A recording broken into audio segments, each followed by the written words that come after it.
Next panel, speaking about social infrastructure, care and services. Three of the most impressive women I have the pleasure of knowing. Firstly, my friend Angela Jackson, who will be chairing this session for us and is the CEO and lead economist at Impact Economics and Policy. Professor Fran Baum from the University of Adelaide, one of Australia's best known and most respected health researchers, and Melissa Donnelly, who's the National Secretary of the Community and Public Sector Unions. That's right, CPSU, correct. Please make them very welcome.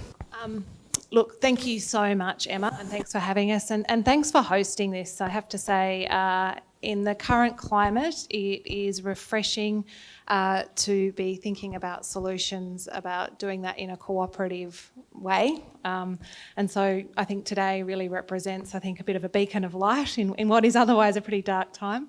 I'd like to just start the panel today by acknowledging country. We're on the lands of the Wurundjeri people, the Kulin Nation, and I pay my respects to elders past and present, and to all Aboriginal and Torres Strait Islander people who are joining us here today. So we're the problem child. I'm really sorry, guys, you've got to pay for us. It's a bit of a funny one. We're the health and social care. We are, I guess, the area of expenditure that is really growing as you look in terms of the population ageing and out to 2060. We're the reason there is this gap that needs filling. Sorry about that, or not so sorry, as we'll discuss on this panel. We can see that, healthcare spending has already been increasing, but it's going to increase further for the Commonwealth from around 4% of GDP to around 6% by 2060. Aged care spending with the ageing population is going to double as a percentage of GDP, and of course the much maligned NDIS, which, if you read the AFR, is sort of the devil incarnate in terms of social policies, is also, as it matures, going to cost the Commonwealth Government more money, and as a result there's a need for more tax revenue, and that's one of the things we'll be discussing about how we solve today. The flip side, of course, is should we be spending this additional money? It's a reasonable question, and it is posed, and it's reasonable for public debate. How much additional money should we be putting into these sectors, and why is it important? And then how we deliver those services. Are there other efficiencies we could be looking at? Are there better ways of delivering health and social care that we could be considering and discussing on the flip side? So starting with the why we spend in this area. Now, we can say it's just politics, right? Like if you try and cut health spending, if you're a state government, you've got emergency departments banking up, you've got elective surgery waiting lists, it's electorally important. It's also important we invest in our people. It has equity implications, of course, but broader than that, as an economist, it has implications for our productive capacity as an economy. We see this often as a cost, and that's certainly, in the financial papers, it's seen as a cost, but really social infrastructure is an investment. It's an investment in our community, and it's an investment in our people and our future productive capacity. And we can see that across the board. If we look at, childcare, for example, investing in childcare not only lifts the productive capacity today, more women can work, it reduces informal care, that improves allocative efficiency across the economy. It's an investment in our next generation. We know that kids who go to childcare are more likely to start school on time, and I have to, at this point, say an absolutely fantastic event happened this year, obviously, with it's only 2 weeks of Parliament. Obviously, we're about to go to an election, but the guaranteed universal 3 days a week childcare and the end of the activity test represents just a huge investment in our most vulnerable children, and it's something fantastic to see. Investing in health care. It represents, obviously, we all value healthcare in and of itself, but you can't work if you're not healthy. And so greater investments in healthcare also represent an improvement in productive capacity. Mental health, one of the biggest costs in terms of productivity loss in our economy. You invest more in mental health services, in prevention services, that drives productive efficiency. It's across the board, and so we shouldn't be seeing these investments necessarily always as costs. They are investments both in our productive capacity, our ability to produce more GDP, but also our well-being, of course. So that's my argument for why we shouldn't just cut these sectors, that we should look at how we fund them. But then I really want Fran is going to explore that a little bit more, and particularly around where we should be investing and why we should be concerning with equity. Now, for those of you that don't know Fran, I don't know where you've been, but Professor Fran Baum has been an absolute stalwart of public health and equity in healthcare in Australia for a generation. She's currently leading the Stretton Institute at the University of Adelaide. And I'm also joined on the panel today by Melissa Donnelly from the CPSU, who'll provide real insights into the how we can deliver and what's important for us to think about in terms of the markets in this space, and certainly the pitfalls of outsourcing. So Fran, I'll hand over to you. Thanks, Angela, and hello, everybody. I guess the first thing I want to say from a health perspective is one of the best things any country can do for health is to become an equitable country. And there's lots of evidence that if we're equitable, that's good for everybody. We have higher trust levels, better mental health, people feel safer, there's lower crime rates. So, that is, for me, a basic health issue. And I was really pleased to hear Tim raise the issue of who actually benefits in each class, because I do think we haven't used the word class today. And I do think with the intergenerational issue, we need to look at class. And I know, for instance, there's good data from the UK to show that the top 20% of young people are actually more likely to own a house now than they used to be. Now, I don't know if that's the case in Australia, but nonetheless, I think we do need to think about that. And it's that growing inequity that's really threatening our health, I think, in all sorts of ways. And housing is obviously one way in which that is showing itself. But in terms of health, at the moment, we invest very little in prevention, in making us as a healthy society. I think in public health we're fed up with saying that. We've been saying it for decades, that it would make much more investment. We only currently spend about 2% of the health budget on prevention. We should spend much more. But of course, most of the prevention from health comes from the other sectors. As you said, Angela, early childhood education is probably the best investment you can make to have a healthy population.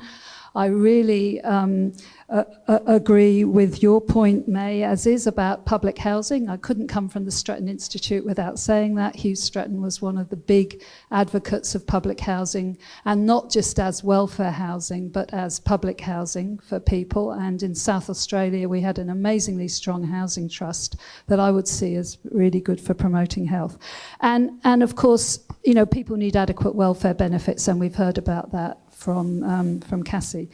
And the only other thing I'll say before I hand over, so we make this a discussion, is that in terms of mental health, I do think we're creating a society that has a lot of alienation. Now, whether that's through production or consumption, and our research group is looking at that concept. What does the Marxist concept of alienation mean for the 21st century?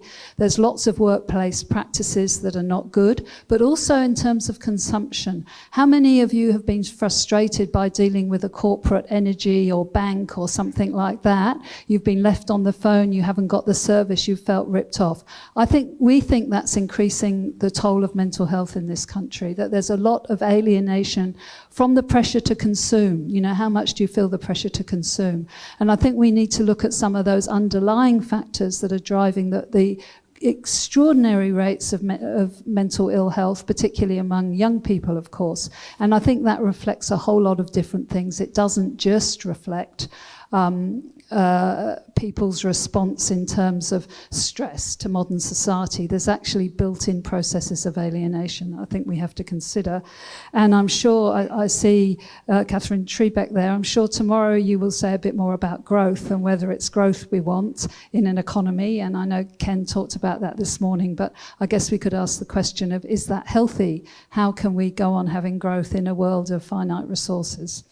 So that's another question, I think, about our health. Perhaps later on I'll get a chance to talk more directly about healthcare funding and what we might not spend money on in order to be able to spend what we want on health. So I'll stop there. Thanks, Fran. And Melissa, we'd really welcome your perspectives. Thanks, Angela. So my union, the CPSU, covers predominantly the federal public sector, And I think from our perspective, lots of the debates around the public sector workforce, understand efficiency and effectiveness as what's cheapest in terms of how you provide public services. We all know that we're operating in an environment where there are increasingly complicated public policy challenges, an ageing population, increasing demand for public services. And we know to deliver on those, you actually need a strong and effective public sector and a public sector workforce that is there to deliver. What we've seen in the federal level, this kind of ideology about fewer public servants is a good thing, manifest with really significant outsourcing under the last coalition government. So at the end of the last term of the Morrison government, they had a shadow workforce of 54,000, so workers basically off the books who are labour hire workers or consultants and contractors working for the Big Four. And it was a cost of $21 billion in the last year of the Morrison government. So they got away a little bit with bragging that they had fewer public servants, because they were off the books. They got away with bragging about efficiency. Firstly, it was not cheaper at all. Even if you wanted to accept that frame, which I don't, it is absolutely not cheaper. Secondly, there was not the delivery of quality public services. In the Department of Veterans Affairs, to give you one example, there was a backlog of 41,000 claims that had not been allocated to someone to even look at. So what we have been working on, highlighting these issues over a number of years, not only was it worse for many of those workers, particularly in labour hire arrangements who didn't have job security, it cost the country more because there was always a middleman, a company in the middle taking a share of the profits. So we've been advocating, our union, for investment in public sector jobs for a long time and for insourcing of these kind of arrangements.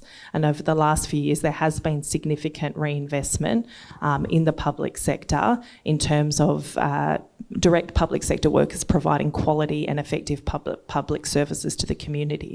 And I think, the per capita survey this week demonstrates there is still very strong support for quality public services, and people are willing to engage with how we actually fund them.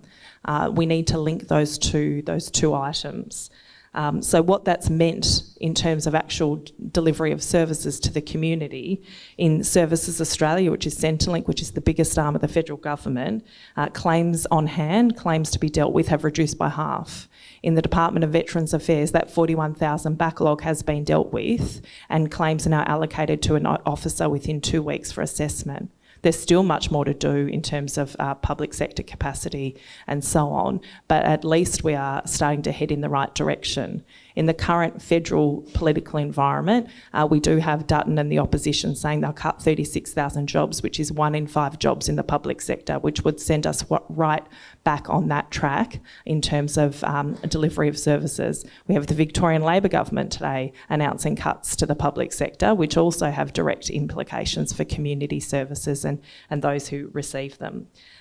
So from our perspective, I think linking what services the community receives to this broader debate that we need to continue to have about the taxation system and how we support and fund what people want and expect is a critical part of the way forward. Thank you, Melissa. So I will just sort of delve a little bit more into the tax versus user pays. So one of the, and you have these debates, I think, certainly within the federal bureaucracy, where there can be a view that if it's not on budget, it's not really a cost. So let's just push it out and let's push the cost out to the community. And whether that's in healthcare, and I think the current opposition leader might have had a policy around this in terms of co-payments for Medicare. If we're talking about even aged care in the childcare space, we're currently having a debate about whether a universal $10 flat day fee is a more efficient or not. We often see it when it's a tax, it's just bad, negative, rather than seeing it in terms of who's best place and what's the most efficient delivery for the economy as a whole. So just on that, Fran, in your from your point of view, what is the danger, for example, in the health system of moving to more user pays, and what's the inefficiency that can then create? Well, I mean, there's lots of evidence that the most effective and efficient system is a publicly funded health system, as you'd know. And in lots of ways, you can just compare our system with the US system, where the major cause of bankruptcy in the US is healthcare costs. Whereas, of course, in Australia with Medicare, public hospitals are free, nobody has to run up a debt by going there. But what's happened in the last decade is the sort of co-payments have crept up. People are having to pay more, for instance, to see medical specialists or to see their GPs, and I'm sure people have experienced that. And that in itself will increase inequity. If you take medical specialists, people in North Sydney are much, much more likely to use a medical specialist than people in the Northern Territory. Yet we know in the Northern Territory people are a lot sicker.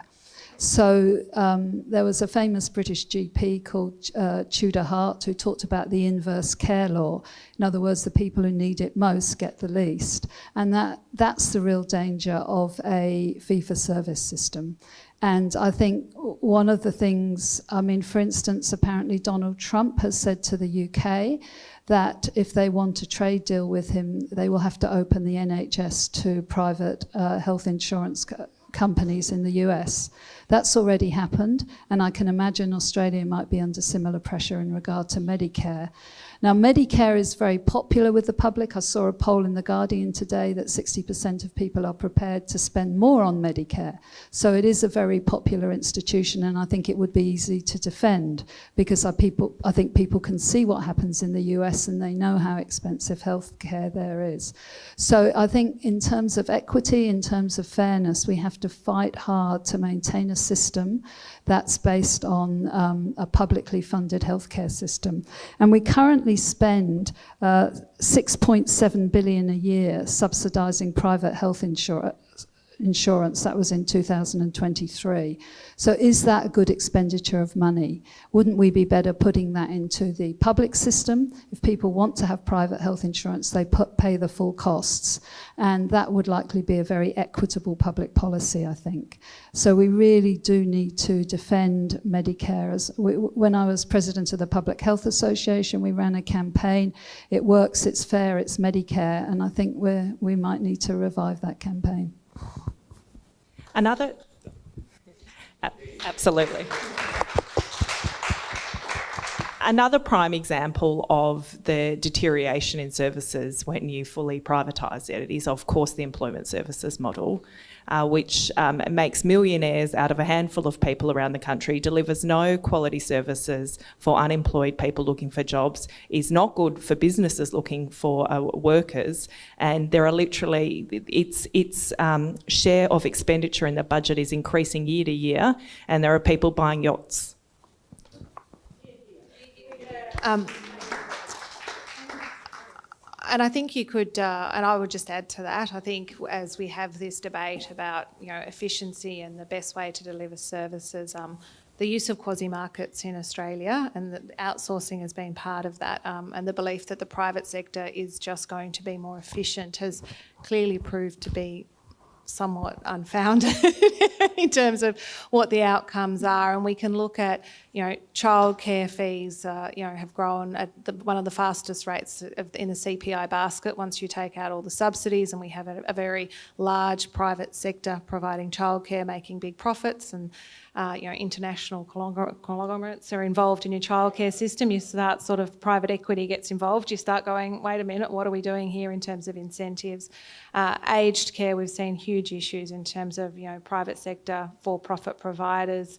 We're seeing it in the NDIS where the quality issues are profound and the costs have been extraordinary in terms of the increase, and I think we do need to have a discussion about, well, how are we designing these markets? I am somebody who believes in markets. I think markets can be well designed and you can really drive good outcomes that provides users choice, which is a very powerful tool, and it's very important to consumers and can be quite equitable as well when used properly. But we seem to have just believed that somehow we can set the incentives up and private providers will do the right thing, even though the incentives aren't for them to do the right thing. We need to remember the market creates a profit incentive, and so they will go for the profit, not necessarily to do the right thing once we let them in. So we need to make sure the profit is aligned with our own interests, and we haven't really done that. So I think there's an area certainly of quite major reform.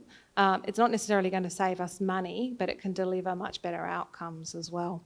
Now, do we have some questions from the floor, Emma? We do. Thank you all. I might start There we go.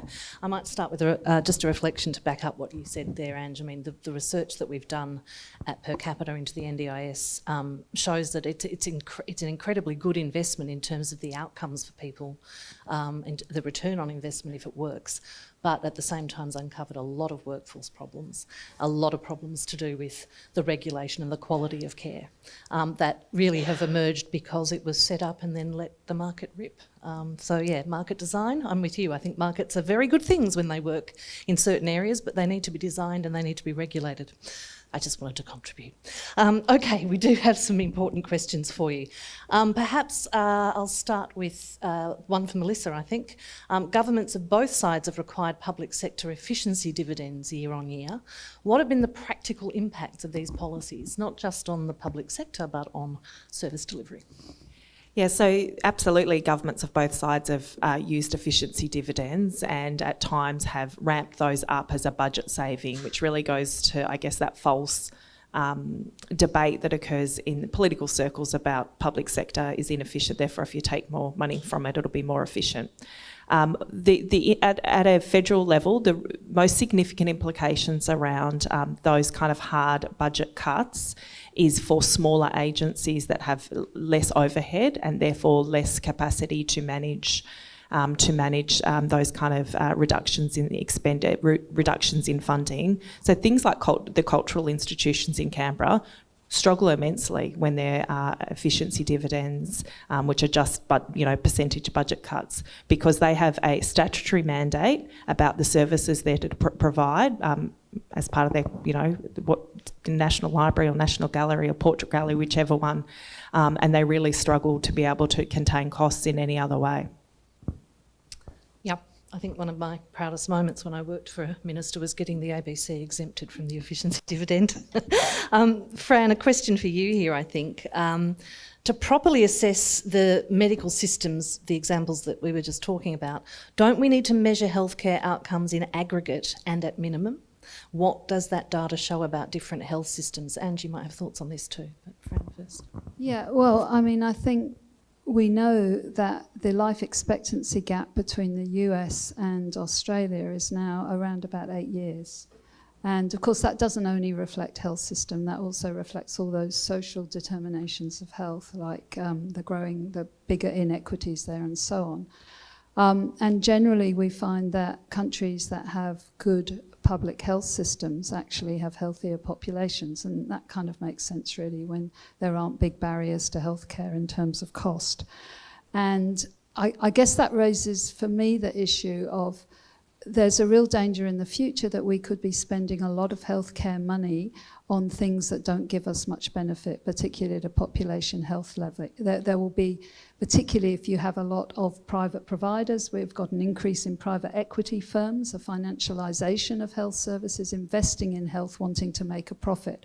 And their interest in making a profit is not about making people well, but them wanting to use services, whether that's radiology, so there's lots of questions about overuse of kind of all the kind of scanning and that people have. There's also what the journalist Ray Moynihan has called disease mongering, where diseases are invented that aren't really there, but that can be highly profitable. And The Lancet has also had a whole series on futile care, often care at the end of life, but also at other points in life, which costs the system a lot of money, can generate profit if you've got a private provider, but doesn't have much health benefit. So I think there are a lot of issues about that. And And for me, the US is like a natural experiment of what happens if you have a largely unregulated market. And of course, we saw that before Christmas when the head of one of those health insurance agencies was actually shot by a person. And then there was a massive social media campaign saying, well, this was quite valid that he was shot. So I think that just tapped into the anger that people had at that private health insurance system that they have in the US. And I think it's, again, just the warning why we really would not want to go down that path.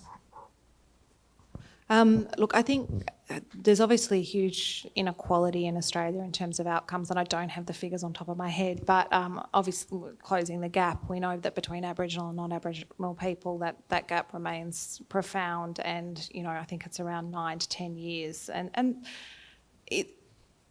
it should be the national priority, but it also exists between socioeconomic groups in Australia in a way that I think we don't. I think our national narrative is we're a very egalitarian country, but when you look at those figures, it doesn't really bear out. And from memory, it's around a 5-year gap, but that is memory, and About 4 to 5 years, not bad. Sorry. Yeah.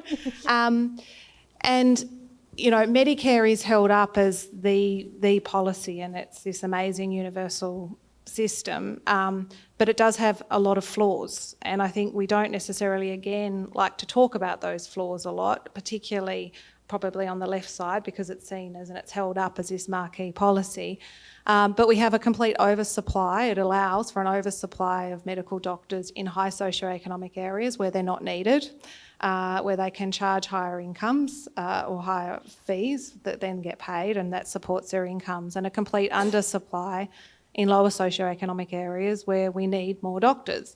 And that is a design of the system. And so there are, again, within the overall health spend, real questions about how that's being spent, about whether it's actually delivering on, efficiency and social equity objectives.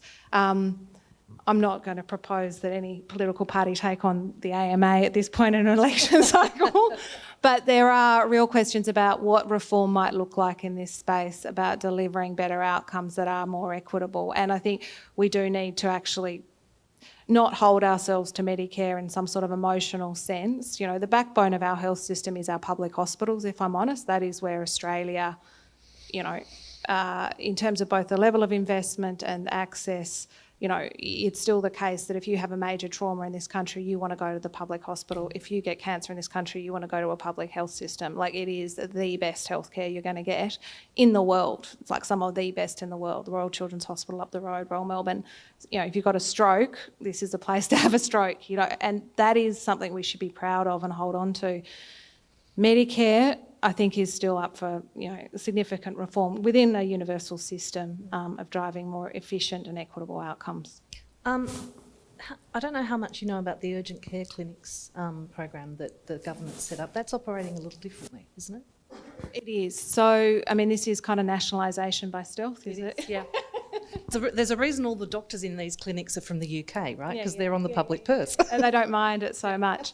But yeah, that is a model that we can think about going forward. Capitation type payments or other models, just designing things in a way that delivers the outcomes that that we value and that we want to set as a public in a more efficient way. The current system across the health and social care sector isn't necessarily doing that. We're probably spending about the right money, potentially, but we could definitely be spending it a lot smarter. Agreed. Can I just add a point to that? Yeah. We've just been writing a history of the community health movement in Australia, which started under the Whitlam government in 1973, and it was very clear all along the way it was opposed by the AMA because they wanted to employ salaried doctors and it was seen as a conscription of doctors. But I do think, Medicare definitely needs some reform. As you say, the public hospitals, the access that Medicare gives to public hospitals is amazing. But you can do that easily. For instance, you could cap out-of-pocket fees for medical specialists if they want to claim Medicare benefits. That's not so hard.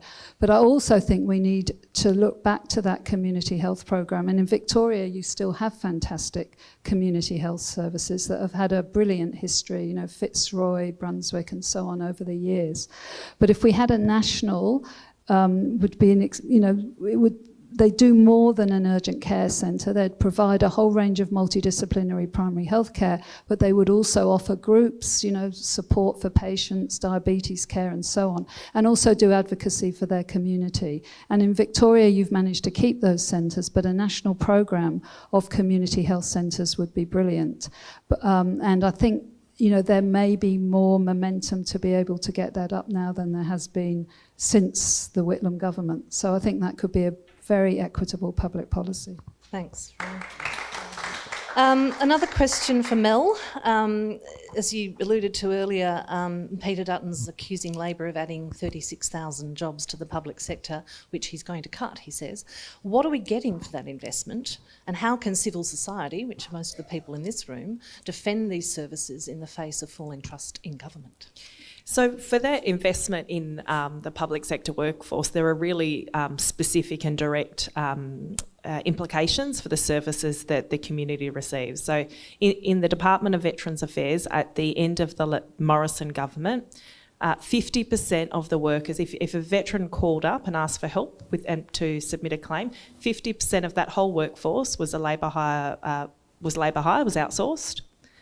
Those people have limited tenure because they don't have job security. It meant veterans had to retell their often quite traumatic story many times to get assistance, and their backlog of claims was 41,000. That backlog has now been addressed. So there's very real implications in that space, and claims that are coming in are now sent and assessed, sent to an officer within 2 weeks. So we're starting to get on top of that. In the Services Australia space, which, a lot of Australians, particularly in COVID, people who'd never had to deal with Centrelink before had to deal with Centrelink. And I think it actually changed how people felt about public services because lots of Australians hadn't necessarily really had to deal with public services or Centrelink before. We've moved from a situation, the claims on hold, so the claims to be assessed have halved because of the investment in public sector jobs in that space. Call wait times have come down. In Services Australia, it got so bad that workers would call it like this, limbo, because they'd measure to these perverse incentives. So pensioners, to pick a number, pensioner claims you had to get 80% assessed within 50 days, for example. If you got to 51 days, you had Buckleys of getting an assessed because suddenly there was not an incentive to meet the KPI for the agency. And it shows you how under the last government with inadequate staffing, when those senior leadership had to turn up in estimates and try and defend themselves about the services they were providing, the perverse incentives that meant for the community in terms of actually receiving support. So in the space of veterans, in the space of pensioners, in the space of families who use childcare support, students, youth support, etc., there are real implications in terms of the services people are receiving. Thanks, Mel. Question, I might direct this one to you, Angela. What are your thoughts on social impact investing approaches in the healthcare and social services sector? Are they improving outcomes or are they too focused on profit?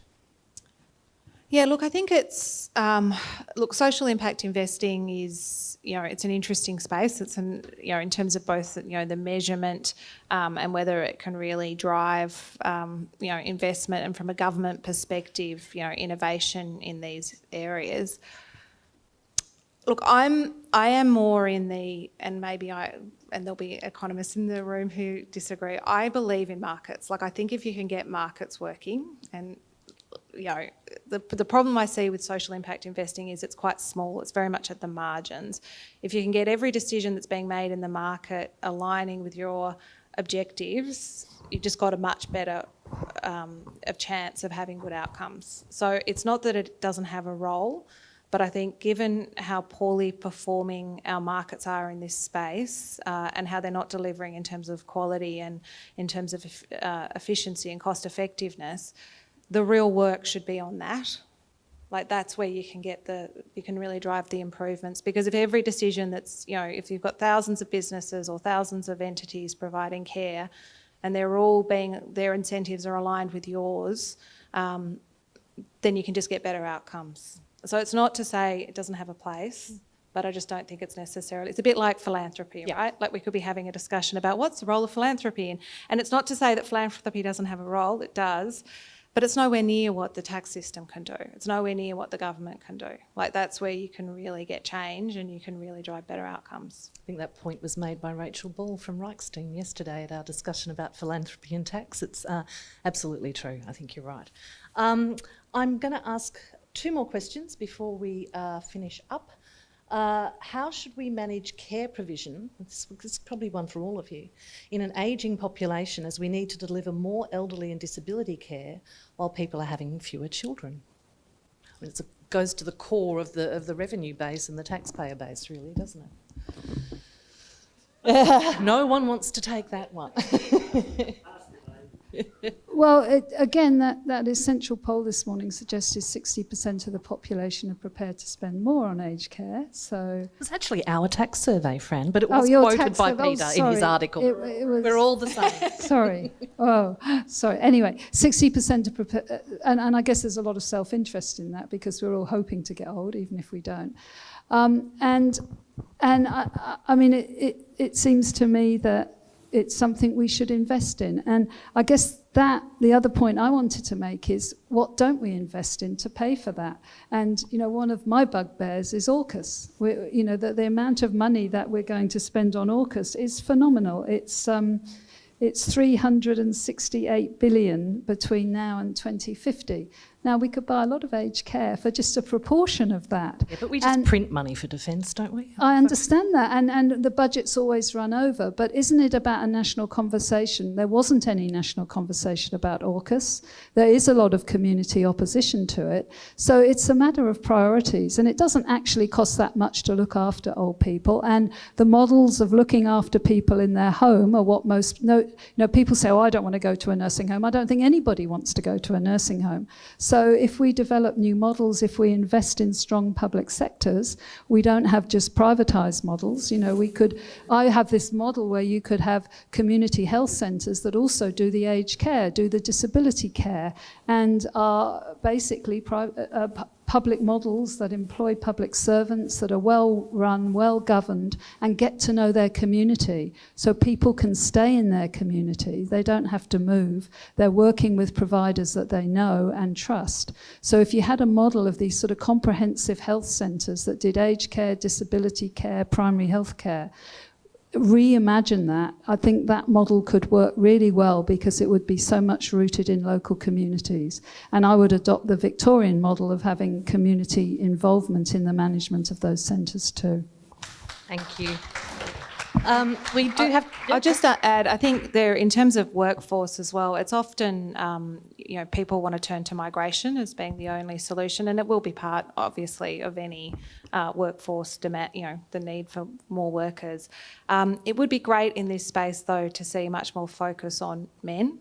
So this is a female-dominated industry. It's about 80% female, and that, the latest wage increases is good because at least it's not making women necessarily always poor as well, but it is a lower paid workforce. So a greater focus in terms of tapping into men and male labour force participation is also a way that we'll be able to provide these services. These are services that are going to be demanded, right? People are getting older, they're going to need care, and that care can either come informally as us as kids caring, or it will come from a formal workforce. And the benefit from us as an economy from it being formal, of course, is it's better allocative efficiency, right? So rather than me, who's a medical trained doctor or etc., doing care for my elderly mother, I'm freed up to then participate in paid work. And that's the economic dividend that we're talking about, ensuring that people have those choices to allocate their labour in a more efficient way. So look, and there's also wellbeing aspects of this as well. So I think it would be great to have that conversation around getting more men into the care workforce. Thank you, Angela. I knew I could rely on you to bring the gender lens. And that was a question actually that I was going to pose. Somebody had said, I'd love to hear more from the panel about the gender dimensions of the issues you've raised. And obviously, it's not a coincidence that this panel is all female because most of the services and care that we're talking about, as Angela said, are dominated by women and by low-paid women. Did any of you want to give a final reflection from that gender angle for us before we go to lunch? covered it, I think, pretty well. All right, thank you. Please join me to thank Angela Jackson, Melissa Donnelly and Professor Fran Baum. And Peter, you're up.